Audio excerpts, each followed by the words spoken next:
Deuxième vidéo de la journée et maintenant on va parler de bagages pour ta moto. Et qui de mieux que SW Motech pour commencer ça? Bien sûr, ce ne sont pas les seuls qu'on va présenter, mais on va aller voir parce qu'ils ont quand même des petits trucs un peu sympas à te montrer cette année. C'est parti! Je suis Jeanne, je travaille chez SW Motech France, donc à la partie communication pour tout le marché français. Motech, on va avoir deux grosses nouveautés.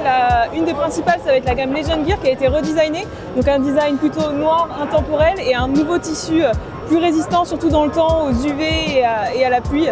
On a repris des nouveaux matériaux plus robustes. Alors on va retrouver des sacoches qui sont identiques. En sacoche de selle, on va avoir un nouveau volume ici. Et une des nouveautés aussi dans la gamme Legend Gear, ça va être la sacoche de réservoir. Maintenant, on a intégré le système de l'anneau pro. Avant, c'était pas le cas, donc c'est quand même plutôt intéressant parce que c'est un système très pratique. Il n'y a pas de souci. C'est les aléas du direct, ça fait partie des trucs.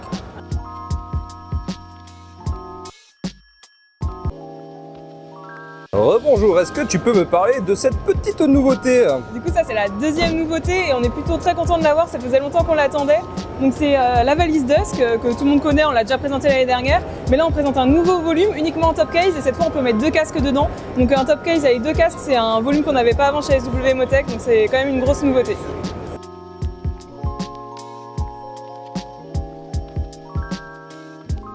J'en profite de mon petit délai de marche pour aller au prochain bagageriste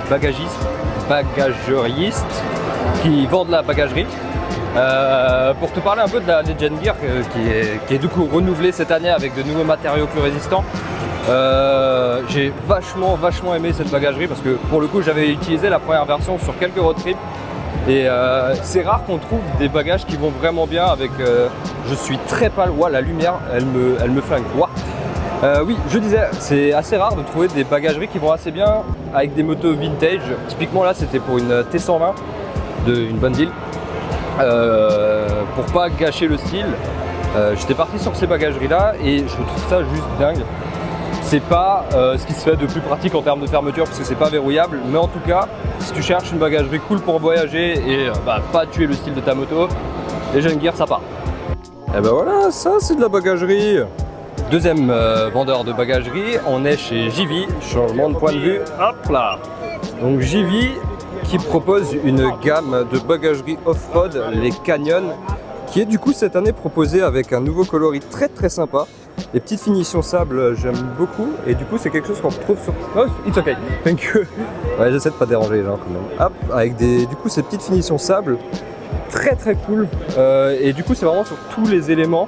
Ça va chercher du petit détail, mais je trouve ça très canon.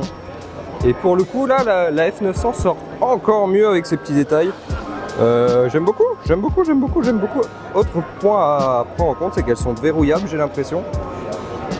Plutôt cool. Je te rechoppe sur ces autres bagages Canyon. On retrouve un système à fixation, je sais pas si tu le vois bien, mais c'est des sangles.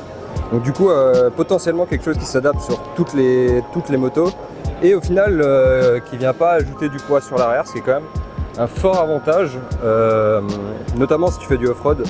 Et puis si tu as l'habitude de jeter ta moto par terre, ça évitera de tordre les barres. Donc non seulement ça la protège, mais en plus ça te fait un peu de stockage. D'ailleurs, on a un système assez intéressant si tu regardes bien. Ces deux parties qui sont séparées, en gros tu as la partie intérieure et la partie qui vient envelopper.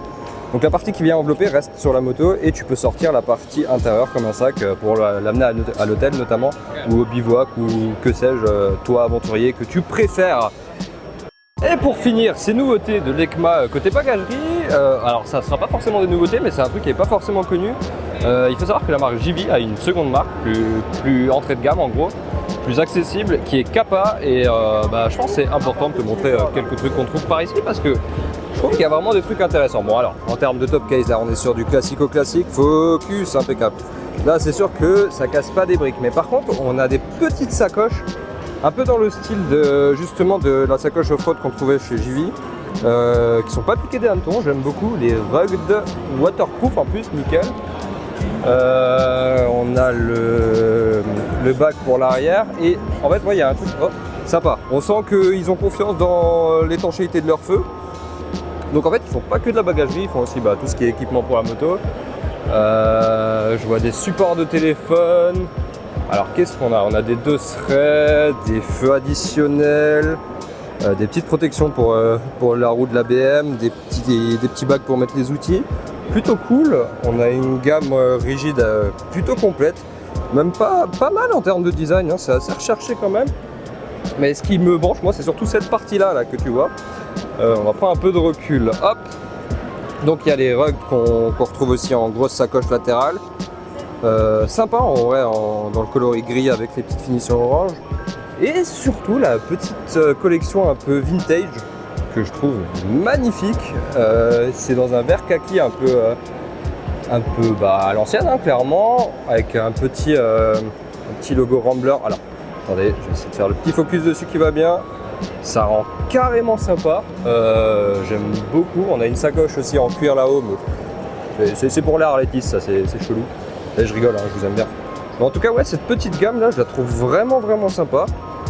Et la madame avait à manger et j'ai très faim. Excusez-moi, j'aimerais vous rejoindre. Enfin bref, il y a de quoi faire. Très sympa Kappa. Et on va s'arrêter là-dessus. Hop là, changement de direction. C'est pas facile de tenir un boîtier à bout de bras. J'espère que la vidéo t'aura plu. Comme d'hab, si tu as le moindre question ou des choses que tu aimerais voir, du coup, n'hésite pas à me le dire en commentaire. Ça sert à ça. Et on attaque la dernière partie de cette journée. Quoi de neuf côté casque, c'est reparti.